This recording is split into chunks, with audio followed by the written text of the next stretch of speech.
good morning to our audience in China, but also good evening to Professor Kishore Mahbubani in New York, and also, of course, our friends tuning in here or elsewhere worldwide. So this is really a special dialogue series, global dialogue series conducted by CCG at CCG head office.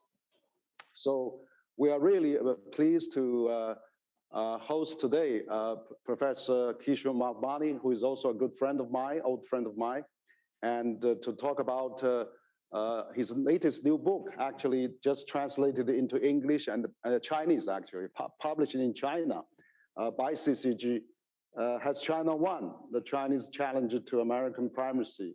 So this is really a fascinating book and has been really had a wide attention already in China. So we're actually going to talk about this book, but also this book on other issues as well. But allow me quickly to introduce my guest today. Professor Mahbubani is a man of many accomplishments. He's a distinguished fellow at Asia Research Institute at the National University of Singapore.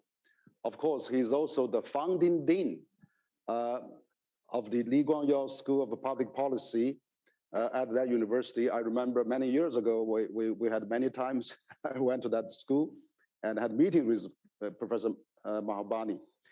But also, he's also a renowned, very successful diplomat and also intellectual in public policy and international relations. Professor Mahbubani served as a Singapore ambassador to the United Nations, but also he actually also served one time as a UN National Security Council chair. So he's very well spent 10 years in the UN on behalf of Singapore. And also he actually has a very significant recognition. For example, in 2019, he was elected as an honorary international member to the American Academy of Arts and Sciences, and he's also the author of many books. I remember I attended the last your book hosted at Peking University about the Asian about Asian ASEAN. Actually, the book about ASEAN way that was really well received as well. So I'm very glad to have Kishore with me today, and also thank you, Kishore. I haven't seen you for some time. Since last time we were actually at the Monk debate in Toronto, where we are as a team to face in also General H.R. McMaster and also Michael Pillsbury from US. So we actually managed to win that debate. Really nice to see you again. So the first, maybe you want to say hello to the Chinese audience and also audience watching us from other parts of the world. And then we will get into a dialogue. So why don't you say hi and issue? Yeah, thank you, Henry. Thank you for inviting me to this wonderful dialogue. Yes, I remember very well the debate that you and I had with General McMaster and Michael Pillsbury, who, of course, both of whom are better known than you and me. And everyone thought that General McMaster and Michael Pillsbury would, of course, win the debate, the Monk debate. And surprisingly, you and I won the debate, which is a very good development. But it also reflects the fact that if you try to use reason and logic and use scientific evidence to back up your arguments, you can win a debate. And at a time now when the US-China geopolitical contest, sadly, is going to gain momentum, and it's going to gain momentum for the reasons that I document in my book, Has China Won?, which you have kindly arranged for the translation into Chinese. And I thank you very much for that. But it's important for us to do the best we can to avoid the worst case outcome emerging in the US-China geopolitical contest. Certainly, I think all of us have a moral obligation to prevent a war happening between US and China. And if in the course of this dialogue today, Henry, you and I can help to promote better understanding between US and China and between East and West, then I think we are fulfilling a very important moral mission in the very challenging world that we live in today. Absolutely. Thank you, Kishore, for your encouraging words. As a matter of fact, that's exactly the reason we've been hold on this dialogue until your book is coming out, because this CCG special series dialogue we already conducted with Graham Allison, Thomas Friedman, Joseph Nye, Martin Wolf, and also Pascal Lamy, and many, Angus Deaton, and a number of well-known global opinion leaders. And they actually, as you said, they agree with you. We need the, with the China-US relation has to be handled with special care, and also there should be no the Cold War decoupling. Actually, that was a consensus. Actually, they've been telling me. So I'm very pleased to have you to really raising this awareness, so that, as you said, we can really trying to have a more responsibility to raise the understanding between East and West, and you are plays particularly well that role. I mean, being an observer, many years in Singapore and internationally, being a bridge between East and West, you've been really doing a great. So has China One actually has been translated by CCG to Chinese and is published by CITIC Press Group, which is a very well-established publishing company in China. Actually, I wrote a forward for this Chinese version. So it is amazing, actually, that this book has offered a comprehensive and sober analysis of the Sino-American relation. It also provides suggestions to both countries from you, someone who knows both East and West so well, and also with a third-party view on that perspective. So can you tell me, I'm curious, you've been the dean for many years. I know you've been busy, and also you've been well sorted after for all kinds of international events. So can you tell us a bit about what sparked your interest in writing this book, and what do you think about the China-US relations when you're writing this book? Yeah, thank you very much. That's a great question, Henry. And I think the reason why I wrote the book is that, if you can imagine two trains coming down the same track and gaining momentum and heading towards a collision, what do? Do you say, carry on, have a collision? Or do you say, stop? Think twice. Do you really want this kind of direct collision? So right now, unfortunately, the United States has launched a geopolitical contest against China.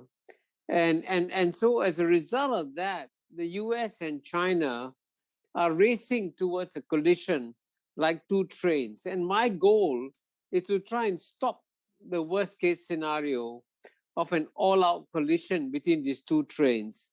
And the reason why this is happening, why is that this collision happening? And actually, this is what I try to analyze in my book. It's happening for structural reasons. It's not due to personalities. Everyone thought, hey, the US-China contest started because of Donald Trump. But you notice, in the first paragraph of my book, I say, the US-China contest was launched by Donald Trump, but it will outlast him. Doesn't matter who's the president. And sure enough, after Joe Biden became president of the United States of America, he couldn't change anything. The contest still continues.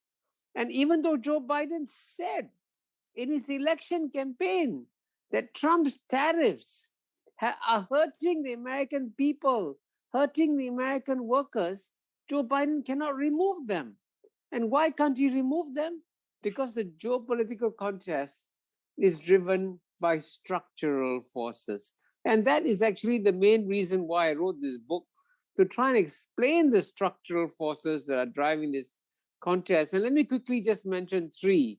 One is, of course, the fact that whenever the world's #1 emerging power, which today is China, is about to overtake the world's number one power, which is United States, the world's number one power will always push down the world's number one emerging power.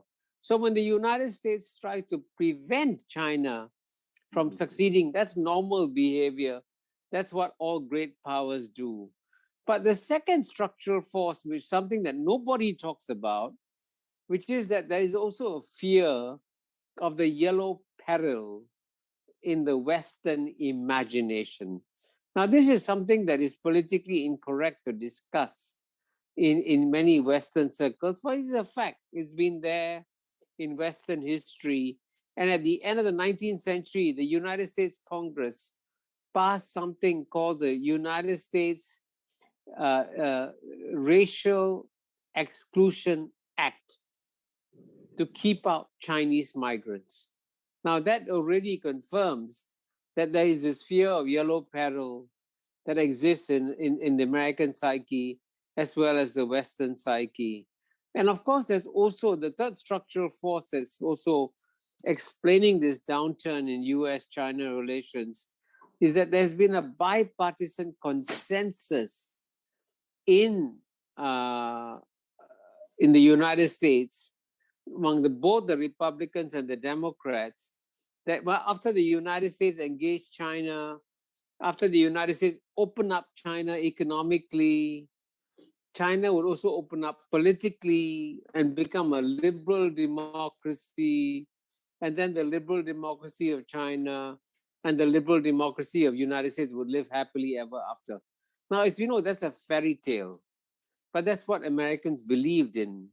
And because they believe in it, they're very disappointed that China is not creating a political system that the Americans like.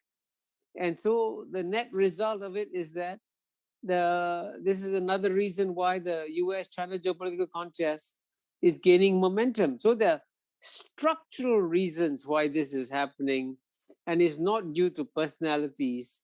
And therefore, that's what I hope my book will help to contribute, make a contribution towards, is an understanding of why this is happening, this US-China geopolitical contest. Yeah, great. Thank you, Kishore. Yeah, actually, I think that's a great rationale for writing this book, is really to fundamentally identify the structural problem that is really coming into being now. And I think President Trump just probably made it happen, but there was something built up already for some time. And but as you said, you know, there are those structural problems which Graham Allison called it the Huidis trap, and also the fear of yellow peril, as you mentioned, but also the bipartisan consensus of the whole across the board in the United States. That is something really, really frightening too. So you're right. I think Chinese people actually, you know, historically has always been a peace-loving, never colonized any other places. I mean, you mentioned in your book that Zheng He, a journal in the Ming Dynasty, actually has voyaged as far as to Africa. You know, they never stayed there, never occupied any colony. I was 100 years before Columbus discovered America. So you're right. I think, you know, recently we've been seeing some you know, positive movement because after, you know, the president started a trade war in 2018. Now it's about 4 years, almost 4 years, 3-4 years later now, and we see that you know, it cannot carry on. We see a supply chain crisis going on, where China is still the magnetic for the global trade. I mean, its export with US has reached a historical high, and the total China foreign trade has actually also at historical high. I mean, even during the pandemic year, and but also now we see US has released the Madame Meng of Huawei, and also they are receiving 100 to 200,000 students back to the United States to study again. So those things signals that yeah, maybe we still have to work together, like Catherine Tai said recently, we need to recouple. And you know, Secretary of Commerce also said, you know, that China will have to do business with China. So I think, do you see a scenario that, of course, this kind of a a drastic bashing China, drastic sanction China, doesn't really work. I mean, we really live in the 21st century. We have to probably have somehow continue the economic activities, trade and people-to-people exchange. So we hope, can we manage this risk? As I was talking to Martin Wolf, he said we need to really manage our geopolitical risk. Like some journal, U.S. Journal in the U.S. administration, where during the Trump era at the end, they were trying to avoid the hot war. And so can we really manage this risk? But of course, we're going to have a structural problem 5-10 years' time. Even Joseph Nye said maybe by 2035, we'll see a little bit of normalizing. So what do you think of the horizon? How long are we going to have this kind of a fight? And can we manage it at a minimum, at a manageable level, so that we don't get into a hot war? I mean, over issue of Taiwan or anything like that, or South China Sea. Well, I mean, those are very good questions you're asking, Henry, and you're right. I mean, as I have a whole chapter in my book devoted to the question, is China expansionist? And of course, I cite the example of Admiral Cheng He, who traveled all the way from China to Africa, and he could have conquered many territories, many countries, but he never did so. And so the whole idea that the West has that China is expansionist is not true. If China was expansionist, Australia would be a Chinese colony and not a British colony, because Australia is much closer to China than it is to Great Britain, from which it was colonized. But at the same time, you're also right. I'm glad you mentioned Martin Wolf. I'm glad you mentioned Joseph Nye.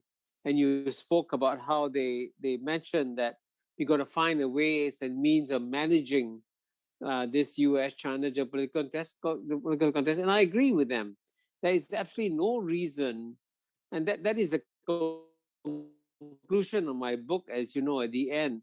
I say the paradox about the U.S.-China geopolitical contest is that it's inevitable and avoidable, right? You can avoid it because at the end of the day, if the goal of the United States is to improve the well-being of its people, if the goal of China is to improve the well-being of its people, they should be working together rather than working against each other. And that's why I wrote my book. And so I agree with your arguments. But at the same time, you mentioned at the beginning of this conversation that I've been in New York. Yeah. And I've been in the United States now for 8 days.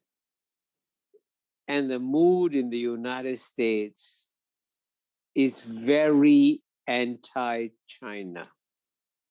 Very.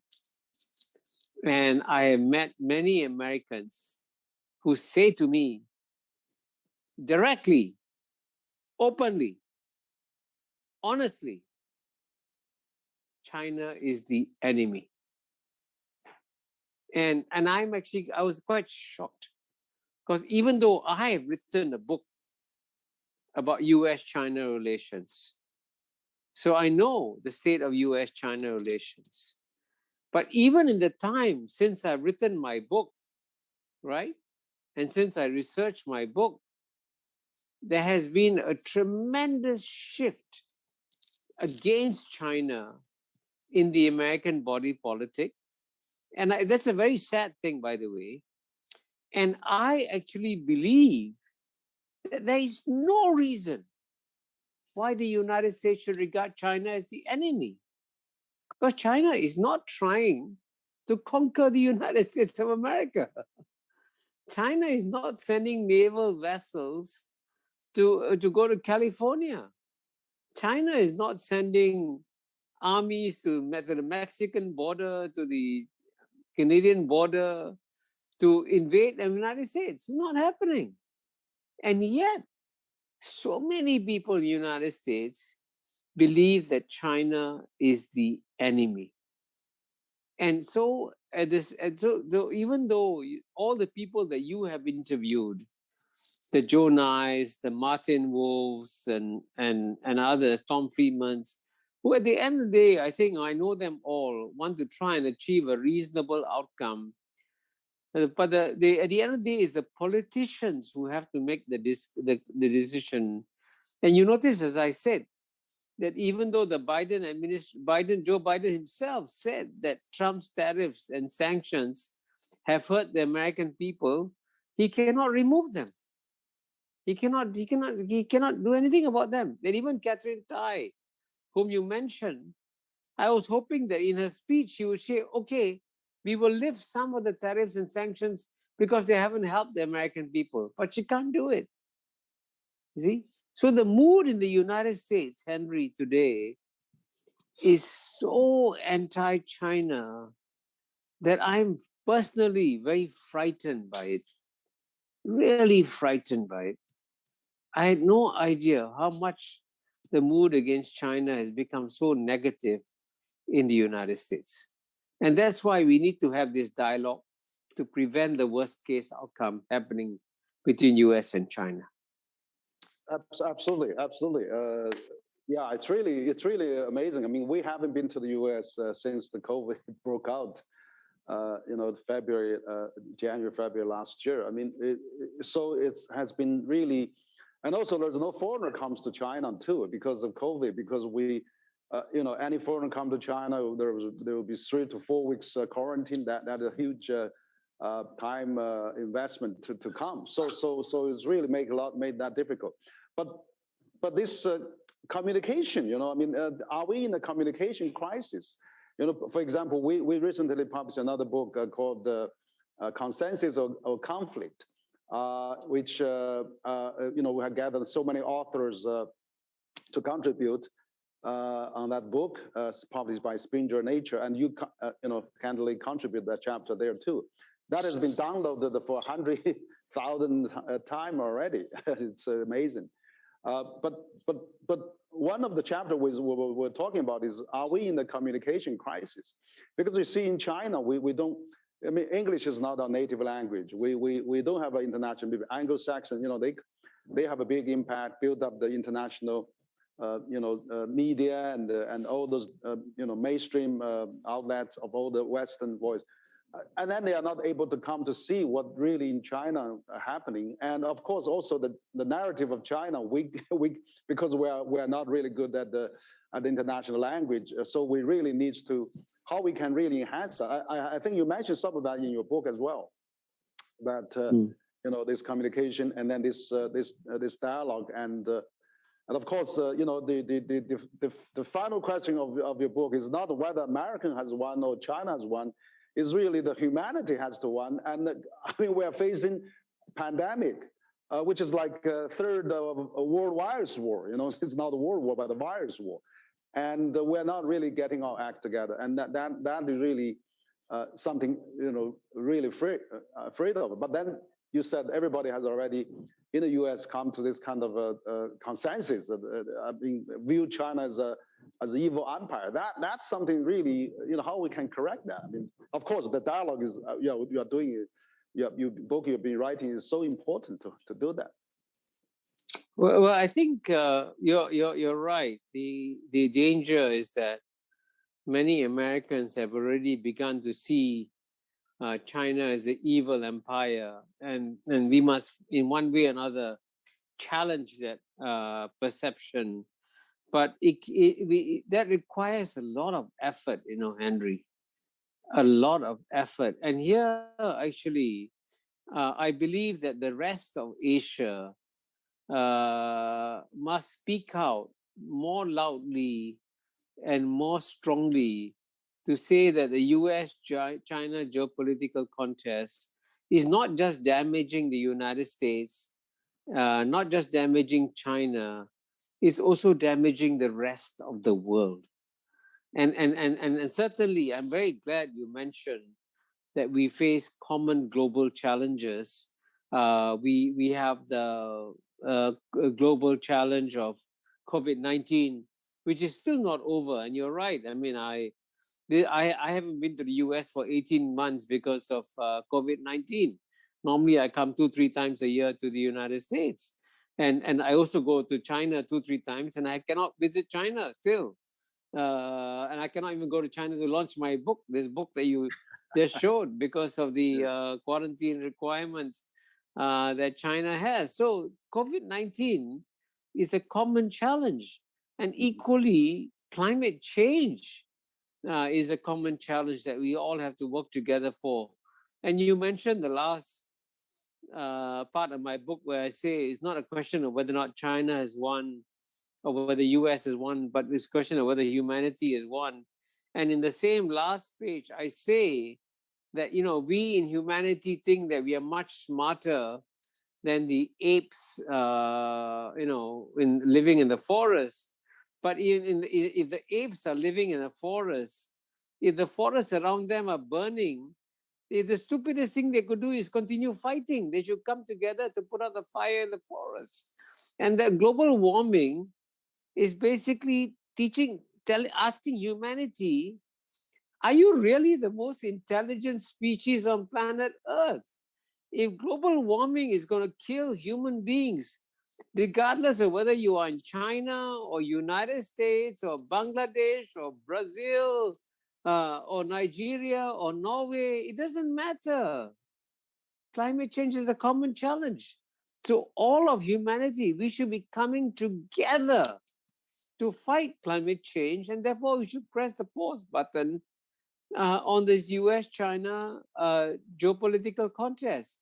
I'm very glad that you mentioned the other book that, as you know, I contributed an essay to, and I'm glad it's been downloaded 100,000 times. But I think it needs to be downloaded 1 million times or 10 million times if you're going to reach the 7 billion people in the world today, 7.8 billion people in the world. So I think it's important for us, Henry, for reasonable people like you and me to continue to speak out as loudly and clearly to say, hey, all of humanity today have common concerns and common dangers.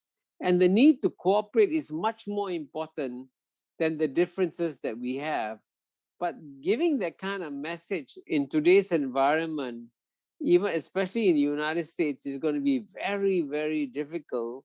But we must keep trying, Henry. And that's why I congratulate you for having all these dialogues with people like Tom Friedman, Joseph Nye, Angus Deaton, you know, Pascal Lamy. It's very important you continue doing that.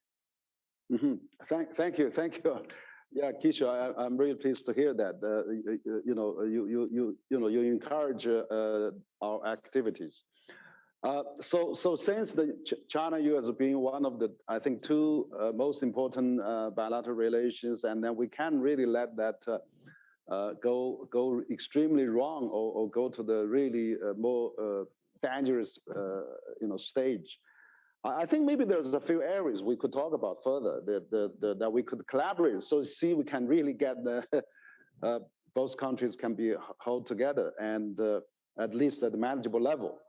I mean, first, as you mentioned already, this climate change. I mean, we just had this COP 15 in Kunming, which is a biodiversity, and also President Xi actually announced 1.5 billion RMB, which is over 240 million US dollars in terms of setting up a biodiversity protection fund for developing countries. So that is really, China is actually doing something every time, when those international events come up. But also we are having COP26 coming up as well in Glasgow. So how do you think this incoming COP26 that can really make the world work together? I mean, U.S. Of course is very active on the COP26, but U.S.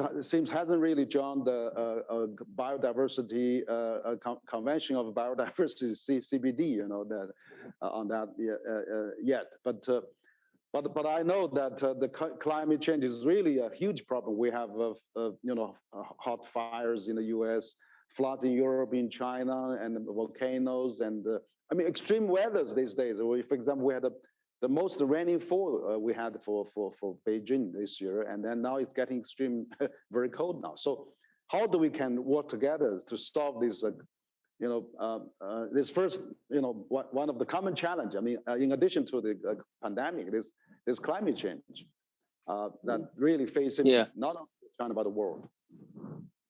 You're absolutely right, and by the way, I'm very happy to hear that President Xi has decided to contribute 1.5 billion renminbi towards the biodiversity challenge. And here I must say that the tragedy about China is that quite often on global challenges, China is making a lot of contributions, but China is not very good at marketing its contributions.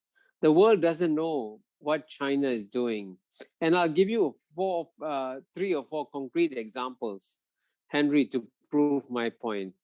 Firstly, China is the first country in the world to speak about the concept of ecological civilization, which means that as you modernize and develop, you must take care of your environment also, right? Now, nobody has heard of ecological civilization. And this is a tragedy. Here is China committing itself to be the first civilization, committing itself to developing an ecological civilization, and nobody knows about it. Secondly, if you look in terms of why climate change is happening now, it's not just happening because of the new flows of greenhouse gas emissions from China, India, and the rest of Asia. It's also happening because of the stock of greenhouse gas emissions that the Western industrialized countries have put in there since the Western Industrial Revolution over 100, 200 years ago. So again, that's something that most people in the world are not aware of, right? Nobody knows about it. In fact, I wrote an article called Climate Justice, and I published it in the Singapore Straits Times. And I'm happy to send you a copy for you to share with your readers, pointing that out. And then thirdly, China has done so much in terms of reforestation, right? I mean, it's reforested an area the size of Belgium or bigger in China. And again, nobody knows about it. No one knows about it. And then you make the other contributions you made, for example, I understand that when President Xi Jinping decided that there'd be no more shark's fin served in meals produced by the Chinese Communist Party, the price of shark's fin dropped and lots of sharks were saved in the world, right? And again, all these things that China has done in a concrete fashion, no one knows about. Nobody knows these facts, which is actually quite shocking and quite stunning. So this is why it's very important for China to make a bigger effort to try and explain to the rest of the world what it is doing. And I think it's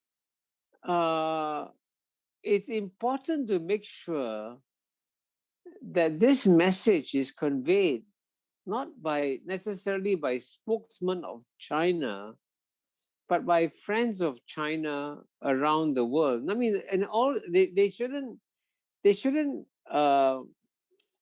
what's the word for it? They shouldn't deploy Chinese propaganda.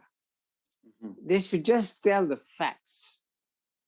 That's the scientific facts of what China has contributed. And certainly I give you another big example, right? If China had decided that it would produce the same number of gasoline cars as United States, that would have been terrible for climate change. But China is now the leader in producing electric cars. And electric cars will help to save the global environment. And China is a leading supplier of solar power or of wind turbines energy. Again, the world doesn't know all these facts. So I think it's important for China to look for friends who can explain. Again, I said, it's not propaganda. Yes. Just state the facts. Just give the facts and let the facts speak for themselves. And that's something that China has not been very good at doing so far. And that's why there's so much negative coverage of China in the Anglo-Saxon media. Yeah, absolutely. You're right. I think that's exactly, you give some concrete answers to this communication crisis, or maybe or dilemma that China is facing. On the one hand, China is really doing very well on the KPI, as you talk about climate change. The greener that China contributed in the last 20 years actually accounts about 20 to 25% of the global greenness, actually, as you said, as large as Argentina. And yet, not many people know that. And we really need to, have a better narrative for that. But also, as you said, let other people talk about rather just one channel. So exactly. And one thing I felt as well that China has always been doing great things, like President Xi mentioned about before 2030, China trying to reach a carbon peak, and before 2060, China reach carbon neutral. It's too before, not too by.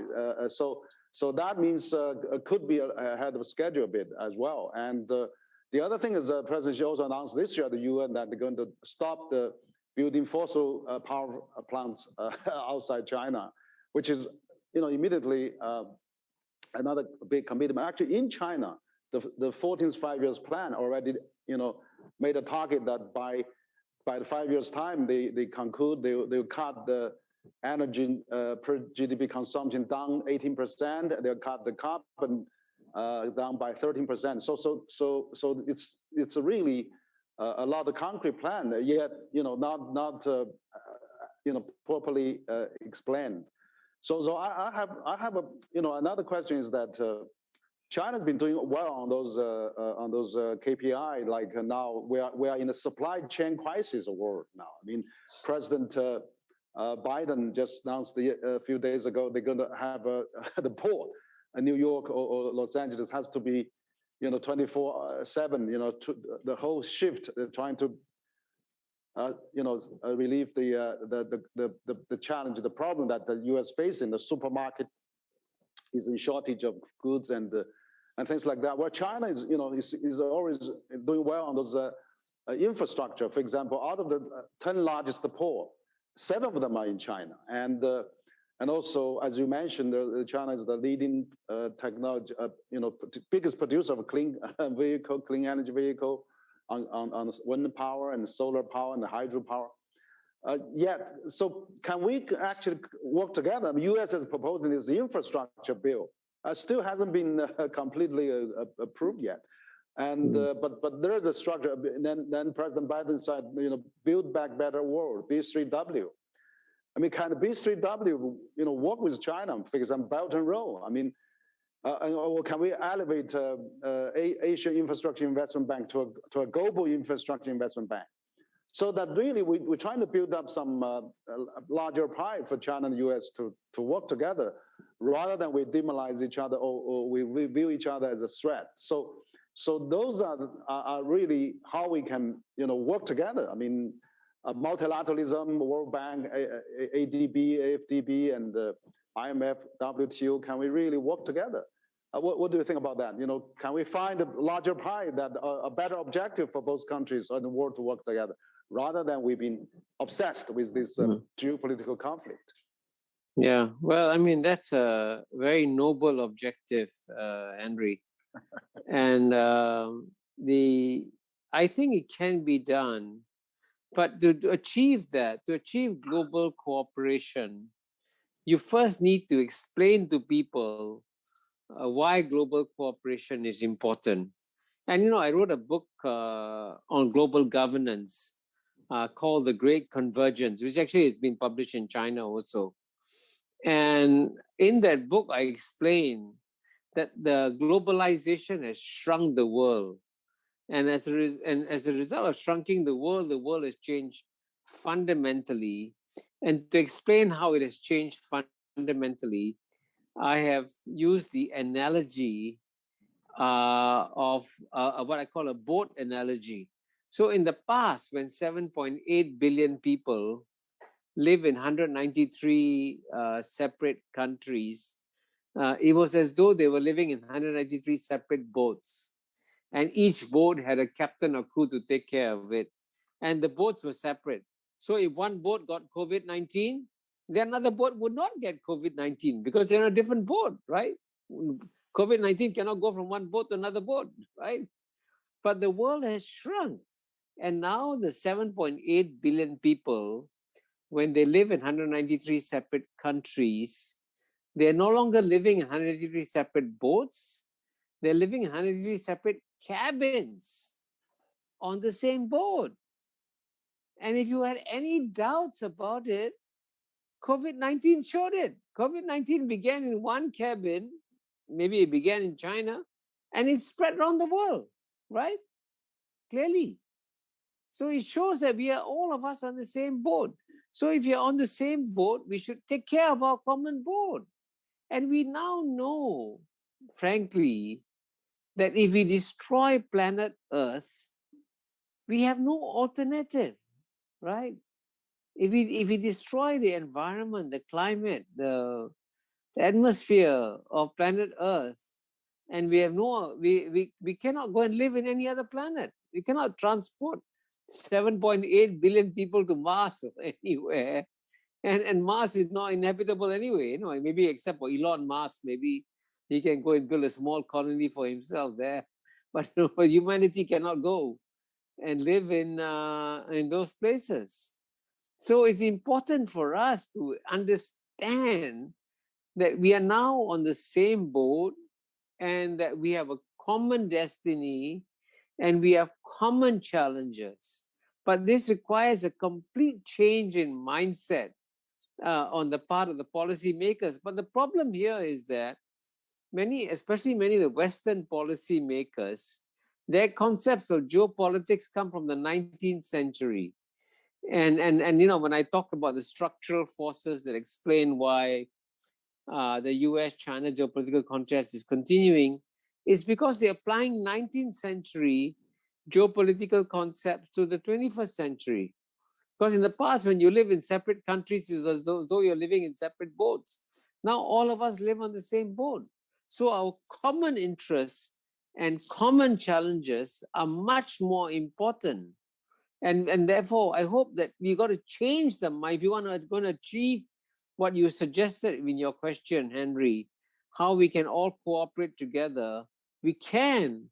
But we must first of all understand why we need to cooperate. And the reason why we need to cooperate is we are on the same boat. And that's the fundamental reason. Yeah, absolutely. You're I think, excellent metaphor. We are living in the same village. We are on the same boat. We are on the same planet. Exactly. You know, we're fighting the virus. We don't know where it is coming from alien probably. We have to really put our acts together. One of the things I noticed, Kishore, is that of course when we say we have to work together, collaborate, people always say, oh, you have a different values, you have a different system, you have a different development model, which does not converge with us, as you said in the book. You know, they were not converging after so many years. And then they felt, okay, it's not us, it's you and me and you and us, and we're different. So, but somehow it's not that right. I mean, you as a person, you know, lived in Asia for so long and also knows West so well. You know, actually, the Chinese history and Chinese culture is that Chinese always there is a Oriental value attached to that as well. I mean, of course, even you said the CPC could be China Civilization Party because you know it has the Marxism, but also it has a lot of Chinese characteristic of Chinese culture and things like that. Now China actually said President Xi just last week said you know that China has actually gone through the whole process democracy. So democracy doesn't mean you come at the voting time, but afterwards, you know how you can really you know serve the people, get feedbacks, and the consultative democracy. You know all the delegates to talk, but then you have a meritocracy. You know you mentioned in the book. You know they be picking the best people. You know deliver one 5-year plan after another 5-year plan. So that really helps. But also, we are living in the 21st century now. I think people can use the old feudalist time, 100,000 years ago, the model to measure contemporary. For example, in China today, you have 1 billion smartphone users. It's a technology democracy. Where to go, where to buy, where to shop. They've been really, making the votes every day. And then you have, you also have a market democracy. Basically people have a freedom to go travel, choosing jobs. So you talk about democracy, but also we are living in a world of democracy. Probably the largest opposition party is the U.S.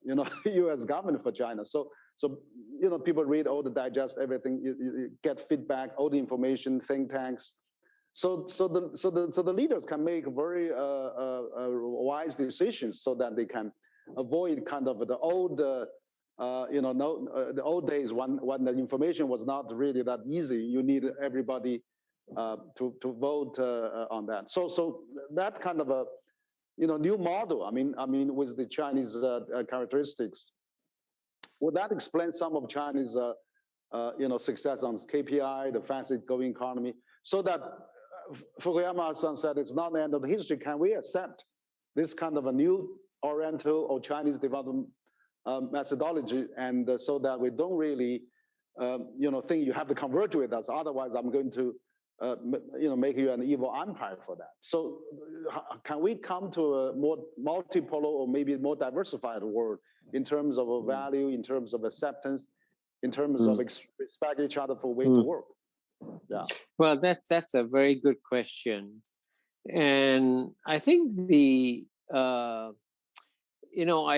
I've written about before I wrote the book Has China Won, I wrote a book called Has the West Lost It? And I've written about an essay called The West and the Rest in a magazine called The National Interest in 1993, 28 years ago. And you see, one of the most arrogant assumptions that the West has had in looking at the world, and you mentioned Francis Fukuyama.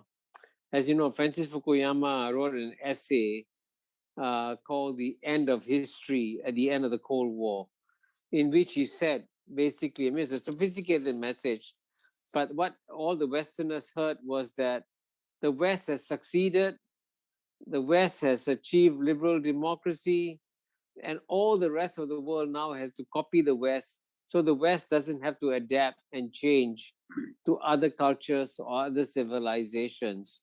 And as I say, in a somewhat cruel fashion, in my book, Has the West Lost It?, that Francis Fukuyama's essay did a lot of brain damage to the West because it put the West to sleep precisely at the time when other Asian civilizations were waking up, including Chinese civilization, Indian civilization, Southeast Asian civilizations.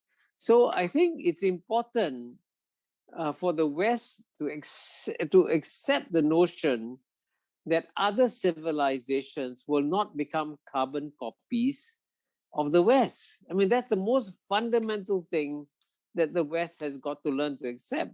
And the strange thing is that even though the West preaches liberalism, now liberalism means that you accept different points of view, alternative points of view. But ironically, the liberals in the West cannot accept a world of diverse civilizations and of civilizations that are not carbon copies of the West. And China is certainly not going to become a carbon copy of the West, because Chinese civilization is as old as Western civilization, maybe even older than Western civilization.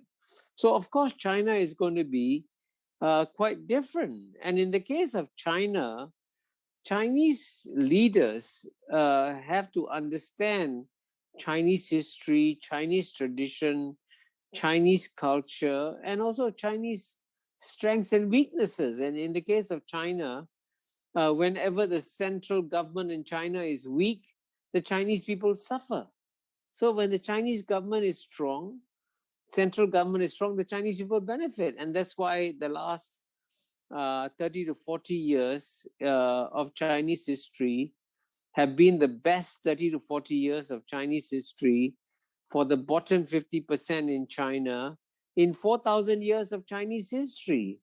Now, that's a remarkable fact about China that many in the West are not aware of, you know. So it is, in a sense, Chinese civilization is coming back again after having gone to sleep for almost 200 years.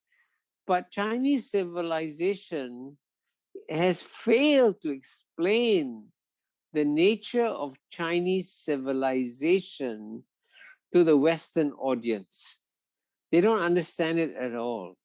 Instead, if there's anything negative that they can pick up a story on China about, they'll write the negative stuff. So when recently, when China cracked down on big tech companies like Alibaba, like Tencent, like Didi, you know, all the West said, okay, China is going after big companies and China is going to destroy itself.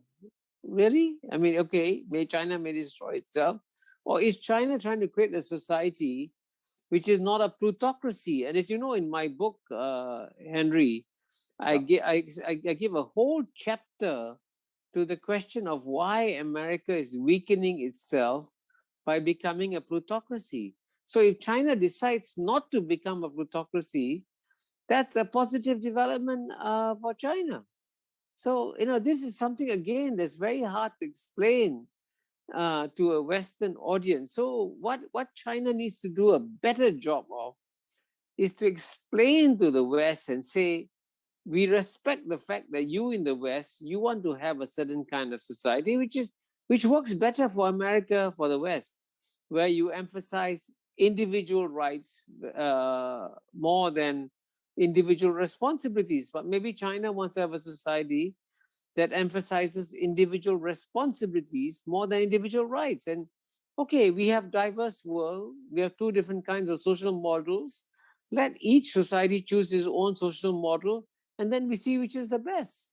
Instead of saying that the West is best and the rest must copy the West. That's what the West has been saying. And it may not necessarily be what is good for other societies. And this is what China needs to explain in a very careful and nuanced fashion.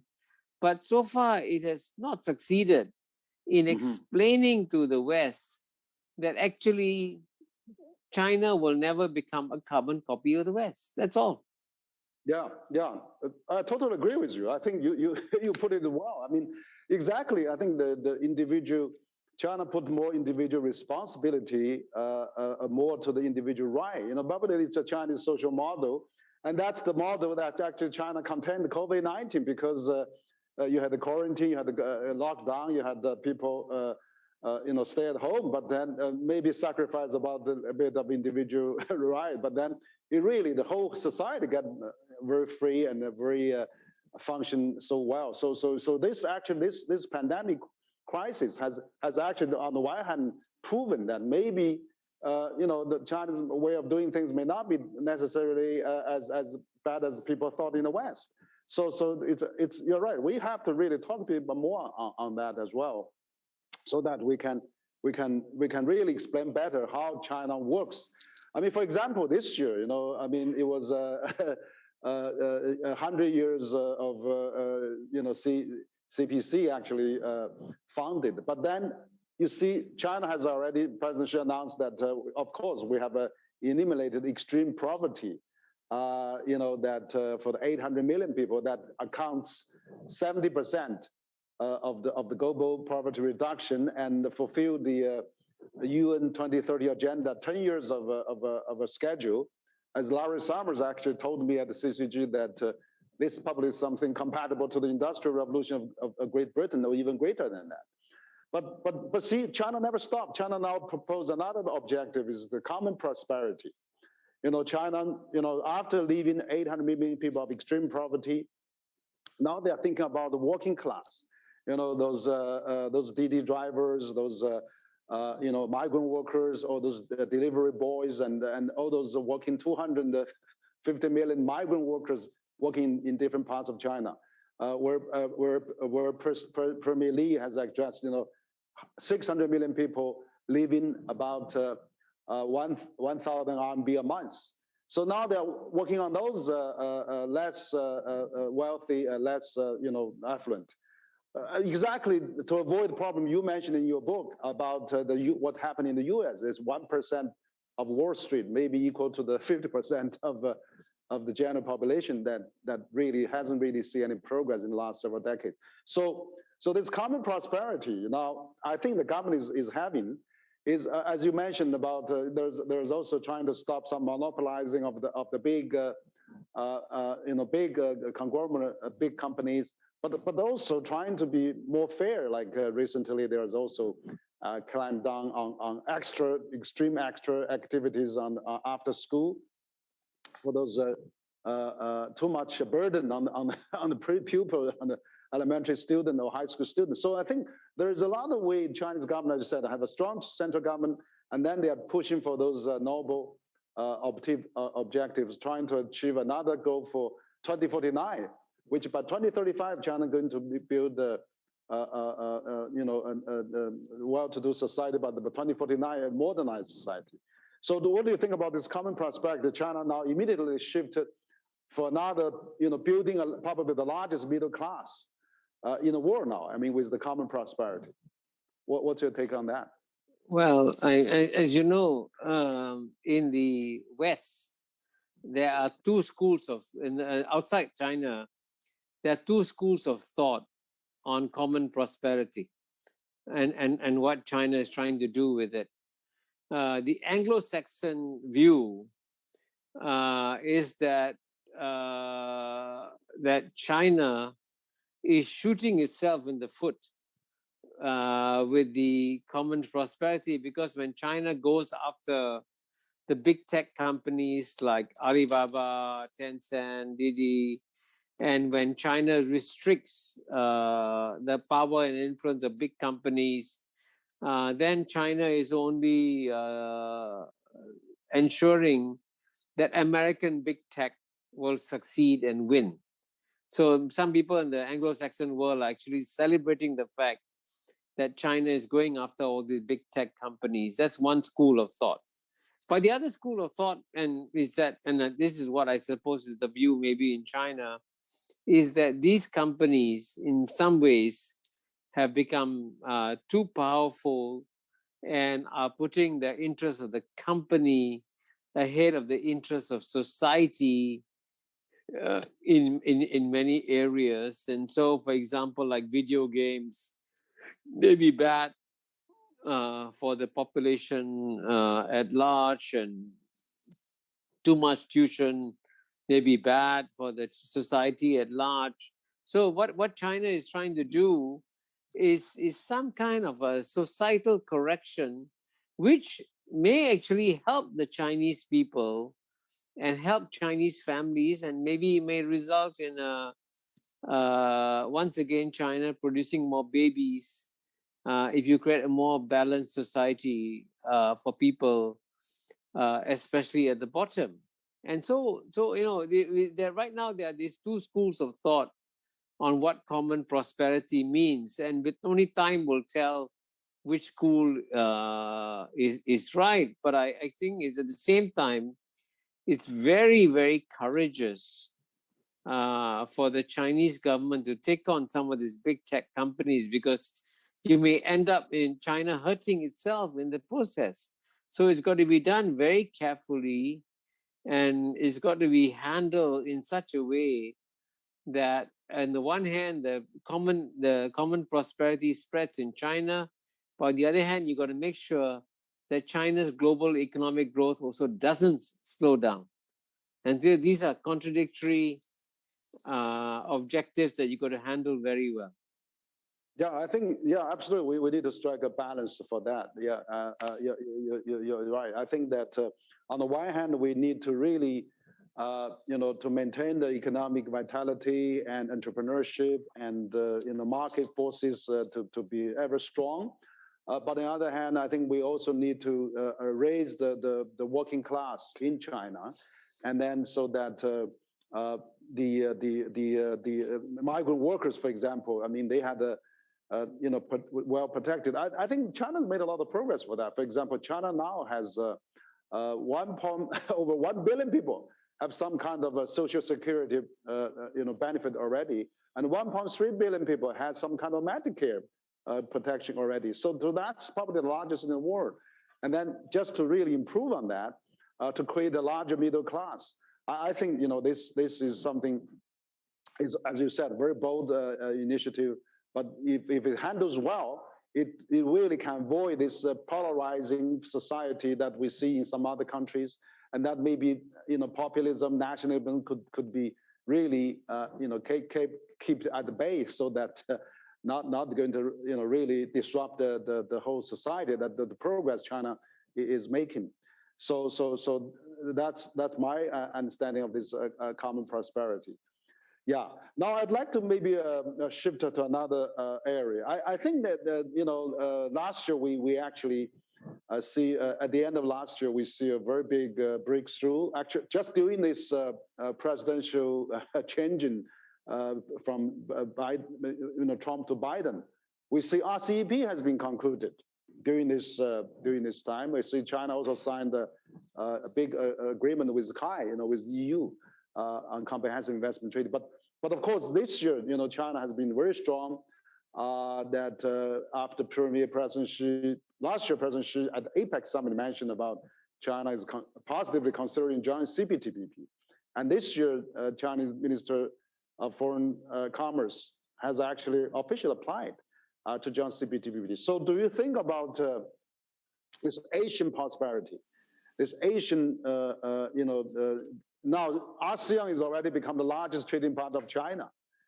I mean, this region, we're seeing Asian rising, and then that's also it's another book you've been writing, an Asian in the 21st century, that we are also translating now, and will be published by CITIC again.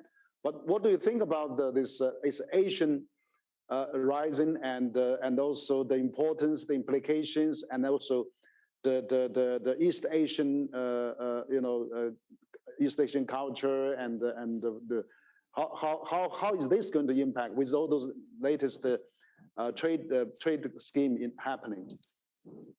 Well, you're absolutely right, Henry, that it is actually quite surprising that in the past, the #1 champion of free trade agreements used to be the United States of America by far. And I remember in 1985, I accompanied the then Prime Minister of Singapore, Mr. Lee Kuan Yew, when he addressed a joint session of the United States Congress in 1985. So this is 36 years ago.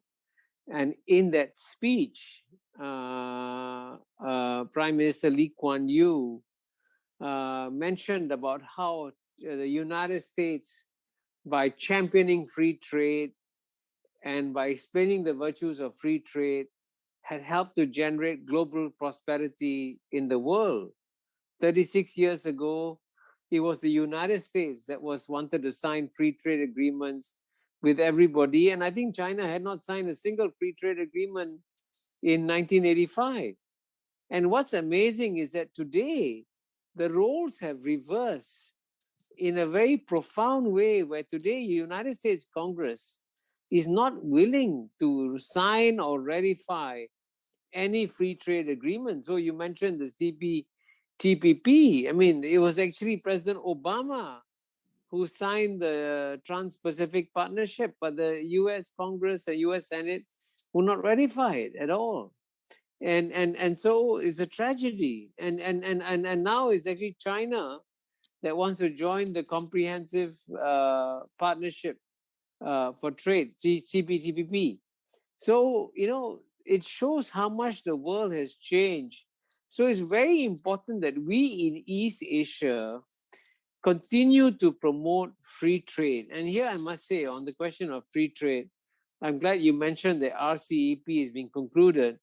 Actually, many Asian countries delayed the conclusion of the RCEP because they were very keen to get India to join the RCEP. And I must say, I felt very sad when at the last minute, India decided not to join the RCEP, because by not joining the RCEP, India is not participating in the great growth and success story of East Asia. But we in East Asia must continue to push for greater trade liberalization, because you know the theory of comparative advantage that Ricardo set out is still valid and alive today. And even though even if a country like United States or India and others have walked away from the virtues of free trade, we in East Asia must continue to push for it, because trade not only generates economic prosperity, trade also generates peace. And one of the things I have launched recently, Henry, you can Google and find it, is the Asian Peace Program, APP, Asian Peace Program. And if you go to our website, what we're trying to do is to generate peace in East Asia. And we believe that one good way of generating peace in East Asia is through encouraging greater trade and encouraging greater free trade agreements too. And in fact, I myself have written about that in several different places. So I hope that we in East Asia would not just support the RCEP, but should also welcome China's application to join the CPTPP. Yes, thank you. I think that's really a great news. I think China is very active now to pursue that. But also talk about Asia. I mean, you are the expert on Asia and also been studying and research this fast growing continent for a long time. But there's also geopolitical risk there, as there's particularly those big rivalry. Now we have the issue of South China Sea, we have the issue of Taiwan, but I see, those has been always, ASEAN has been caught in the middle between U.S. and China, rivalry in the region probably. And Japan, for example, is also quite, allied with U.S. But I'm glad to see recently President Xi actually spoke to, Prime Minister of Singapore, but also new Prime Minister of Japan.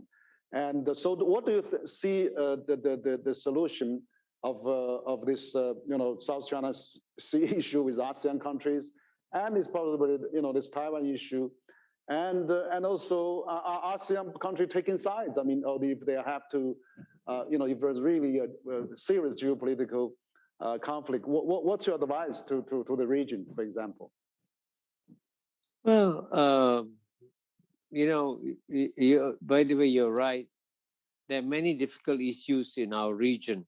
And in fact, the reason why I launched working with my colleagues in the Asia Research Institute of the National University of Singapore, the reason why we launched the Asian Peace Program is that there are many geopolitical flashpoints in East Asia, including South China Sea and Taiwan. And there are many such issues that are a problem. But what we have to do is to send a message that even though we continue to have differences over many of these issues like South China Sea, we do not go to war over them. We try to negotiate peacefully and arrive at understanding. So for example, the ASEAN countries and China are trying to reach agreement on the code of conduct. So this is something that we should push harder and harder to get an agreement on, to ensure that there's no conflict in the South China Sea. And I think we can avoid war in the South China Sea.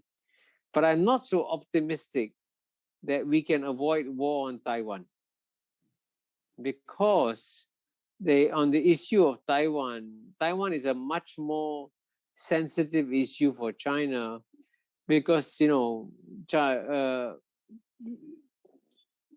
believes that Taiwan has always been a part of China and should at one point in time reunify with China.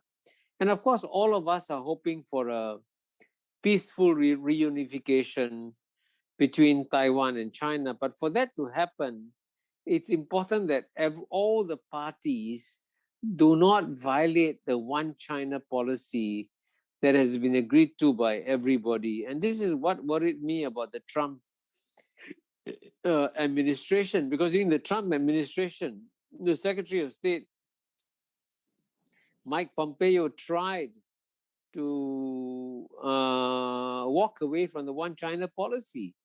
And that's very, very dangerous, because once you walk away from the one China policy, you may trigger a war across the Taiwan Straits, and a war across the Taiwan Straits, if the United States gets involved, may lead to a nuclear war, and millions of people will die in a nuclear war. So it's important for people to understand that the stakes on Taiwan are very high, and that it could lead to a very dangerous outcome of a nuclear war.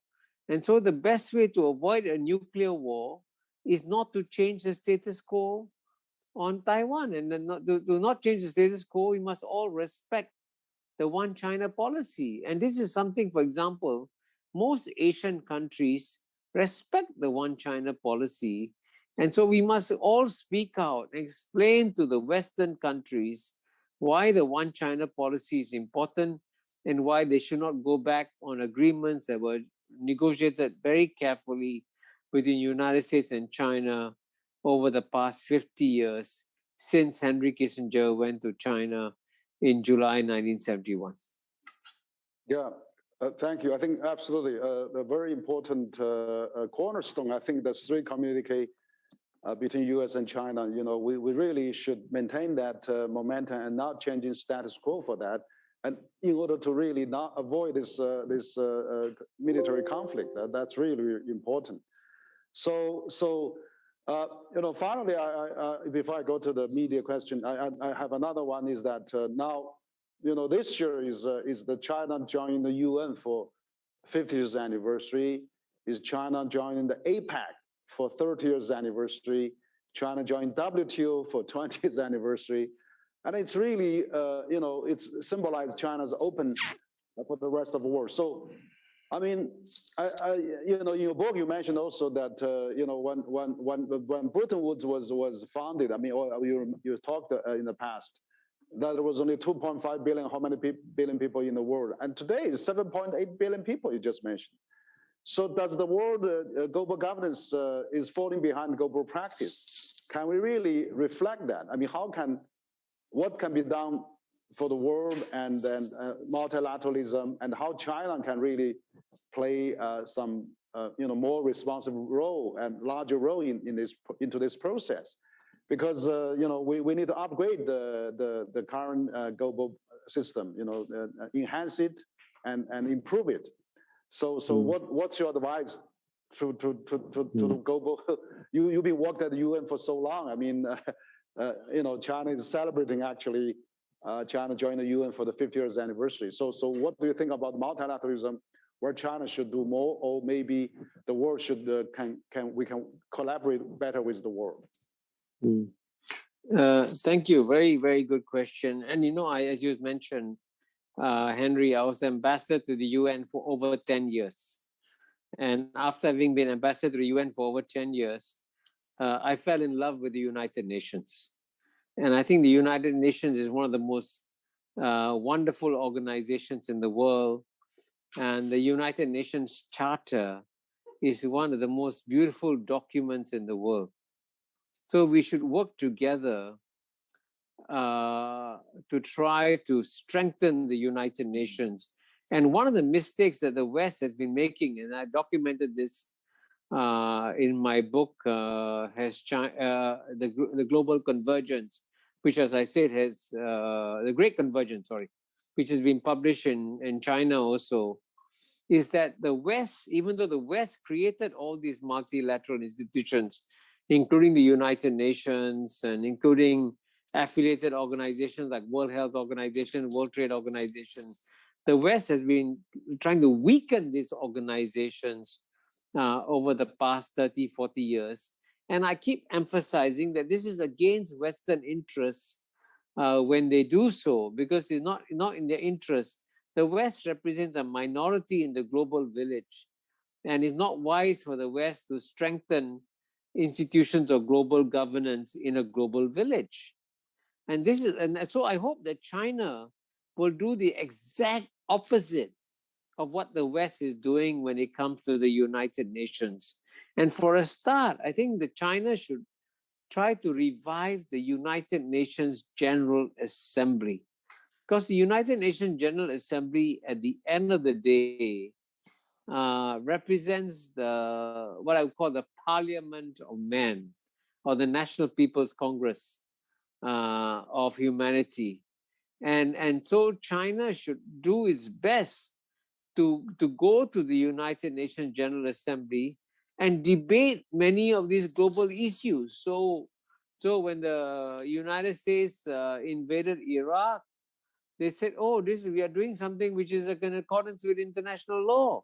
Well, all you have to do is to have a debate in the UN General Assembly and let all the countries speak out. And most of the countries would say, this is not in accordance with international law. In fact, as Kofi Annan said, since the United States invasion of Iraq was neither an act of self-defense nor endorsed by the UN Security Council, it was illegal under international law. But that's something the UN General Assembly can say. So I hope that China will do its very best to try and revive, strengthen, and support the United Nations, because the United Nations may become, at the end of the day, a valuable kind of, a soft line of defense for China, because anytime the West attacks China, the China can take the issue to the UN General Assembly and then ask the rest of the world, do you agree with the West or do you agree with China, right? Have a debate.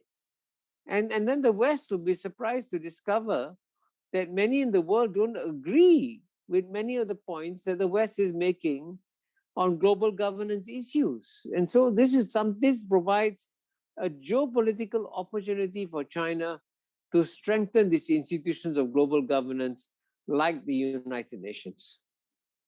Yeah, thank you for that sound advice. I think you're absolutely right. I mean, China should attach more importance to the UN, which I think they're already doing now. China has already become the second largest donor to the United Nations, and also the largest peacekeeping force sending country among the P5 member countries. And absolutely, I think there's more, probably in the future. We're now facing climate change. We are facing digital economy.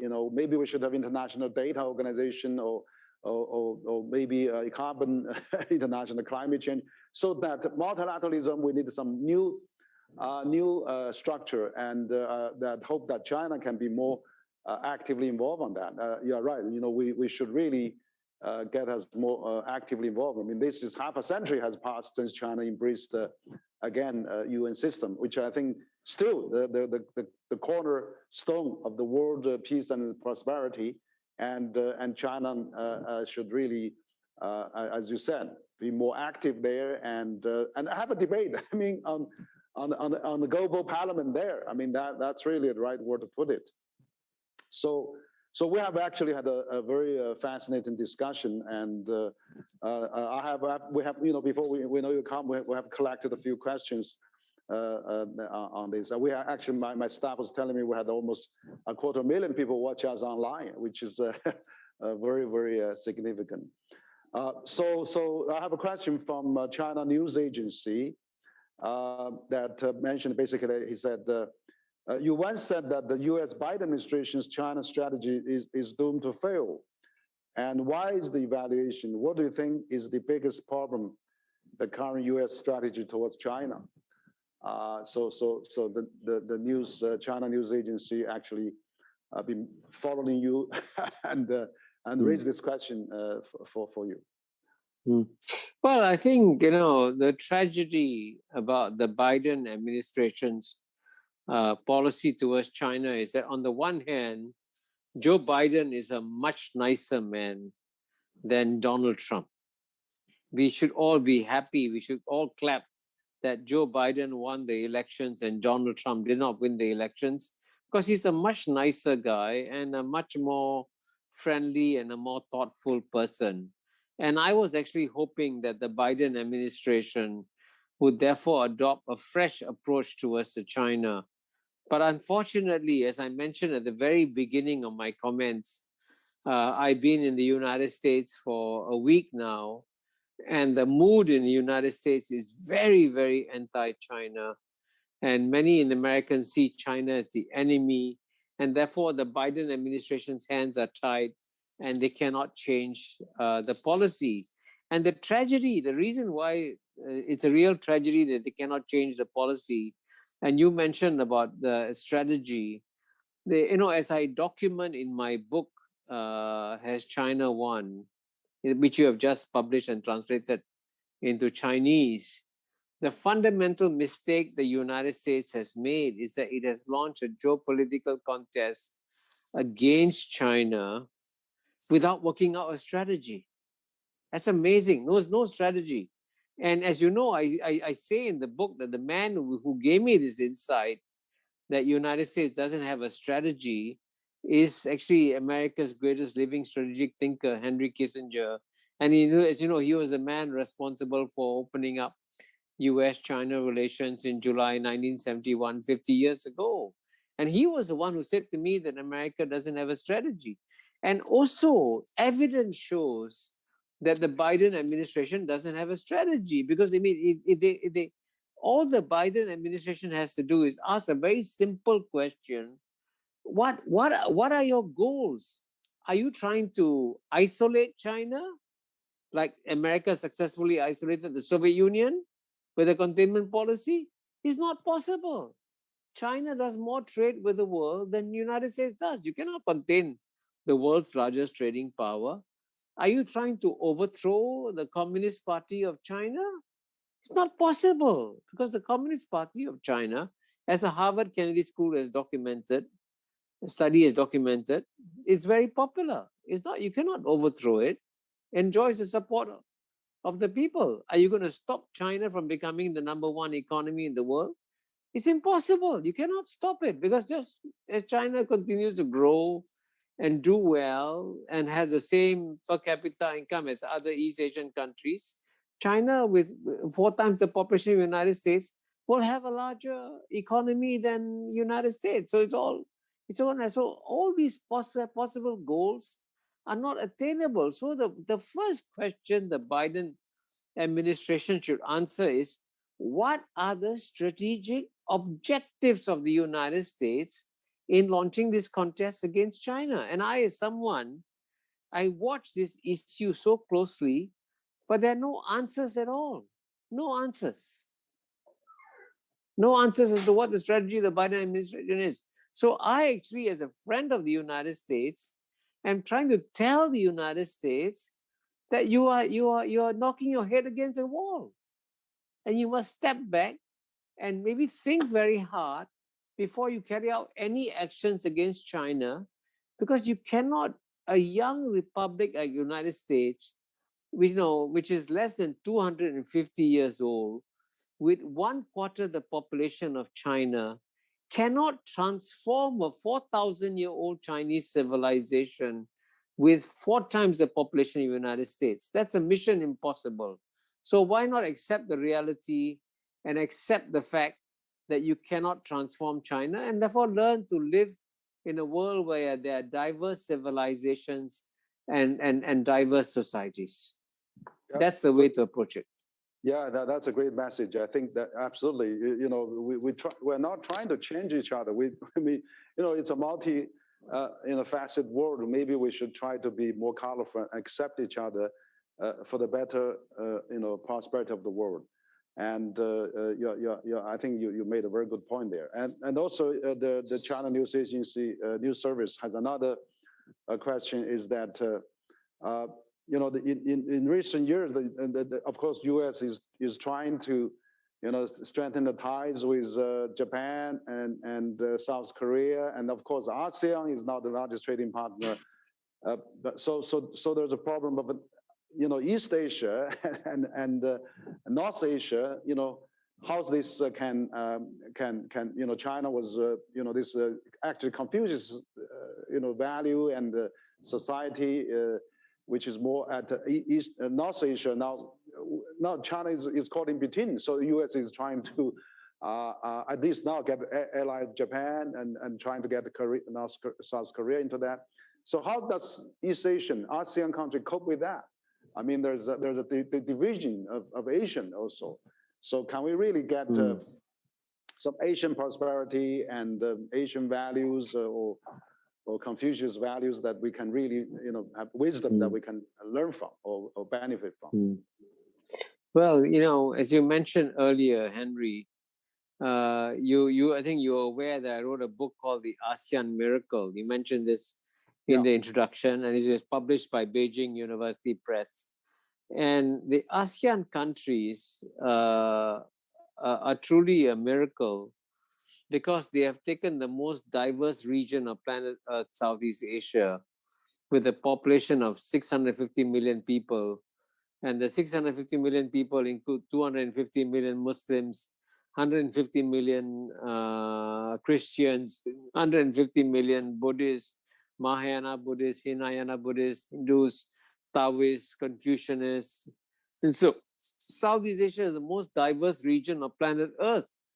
And even though it's the most diverse region of planet Earth, it's been peaceful now for since its founding in 1967 for 54 years. So it's very, very important for the world to understand that ASEAN is a remarkable organization.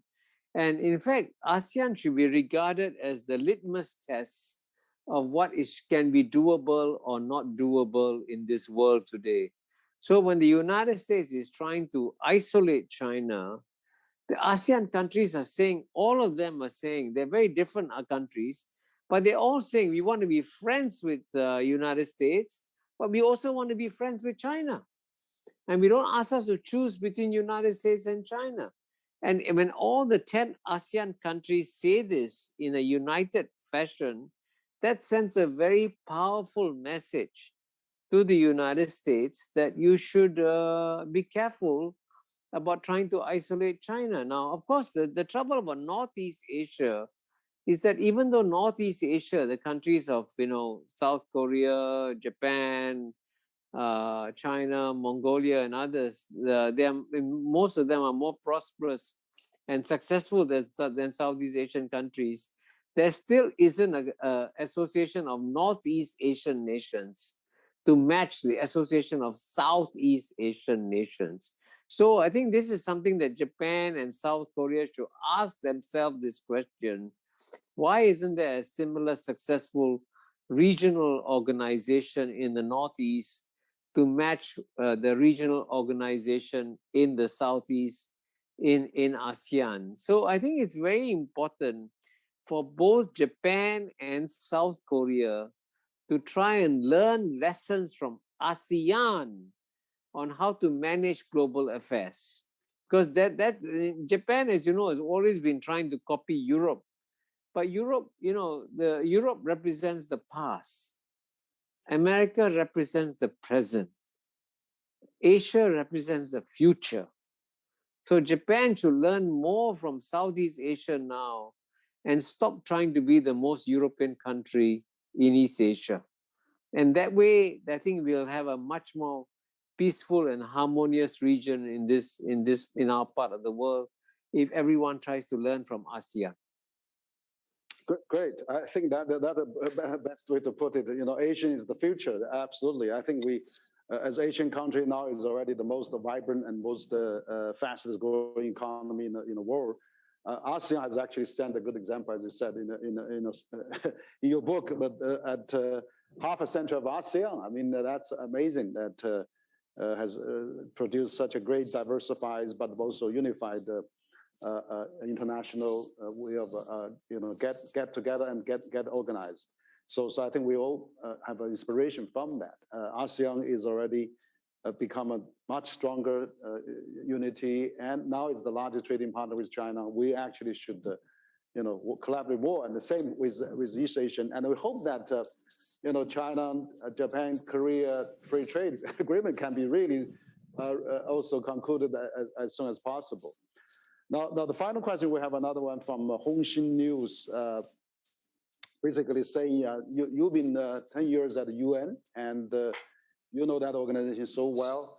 So what do you think about anything to improve on the UN as a whole, or anything that that UN could do better? I mean, in cope with now the new dilemma and the new challenge we're facing today. I mean, in terms of COVID-19 and climate change and other things. So anything that you can have some advice for the UN as well, being an ex-UN ambassador.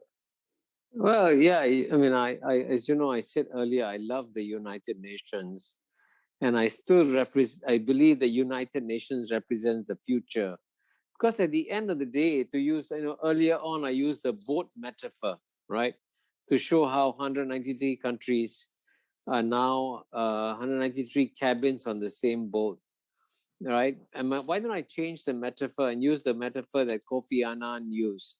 And Kofi Annan said that, the former Secretary General of the UN, the world has become a global village. And as you know, if you live in a village, you must have a council to decide where to build the roads and how to collect the taxes and how to take care of a fire in the village, all these are common problems, right? What they call the global commons problems. Now, who's going to do all that? And the answer is the United Nations, right? And the tragedy is that, as I said earlier, which I document in my book, The Great Convergence, the West, even though they created the United Nations, have been weakening the United Nations. So what we in Asia need to do is to strengthen the United Nations. Henry, you mentioned that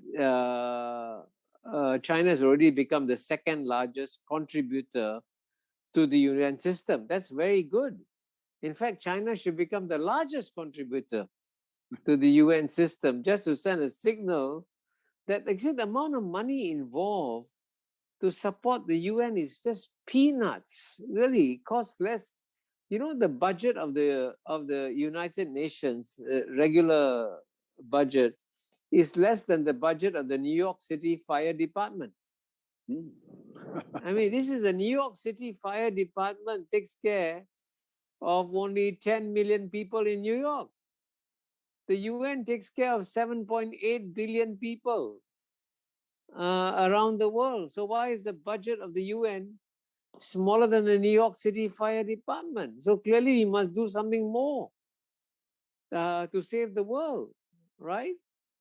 And this is why it's very important for especially those of us in Asia to understand that the West is making a huge strategic mistake in weakening the UN, and we must fight back against that. And one way of fighting back is to give more resources to the UN. And I'm glad that China today contributes more peacekeeping forces than the rest of the P5 combined. And that's something that we should also continue to do more of. So we in Asia should say that the UN is important, that the World Health Organization is important, the World Trade Organization, the UNESCO is important. Go through all these organizations and say we want to support all these organizations, and therefore stop all the Western efforts to weaken that. And if we can get a great consensus in Asia to support the UN, then frankly, the world will be a much better place, because a world in which you have a stronger global village council is a safer and more peaceful world. Yeah, great. Thank you, Kishore. I think that is very sound advice. I mean, exactly. Now Asians should support UN more.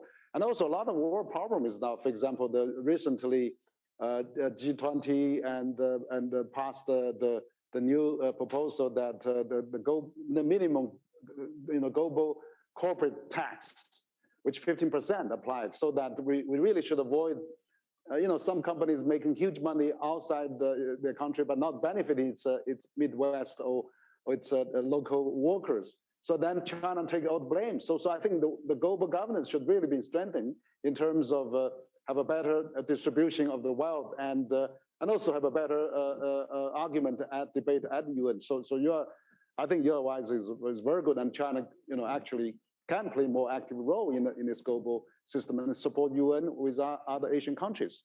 So I think we are quite. I know it's quite late now in New York, and thank you so much for taking so much time to talk to me. And so we are very pleased that your book has China won.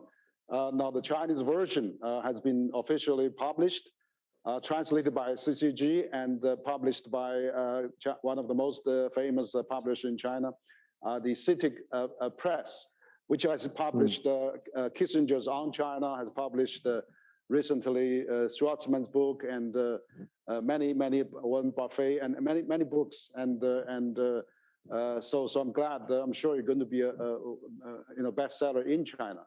But again, I really value our friendship, our exchanges, and we hope that we can receive you again. But I think today we had a very good discussion. We talked about so many issues. Talk about China-U.S. relations, which is I think one of the main theme of your book.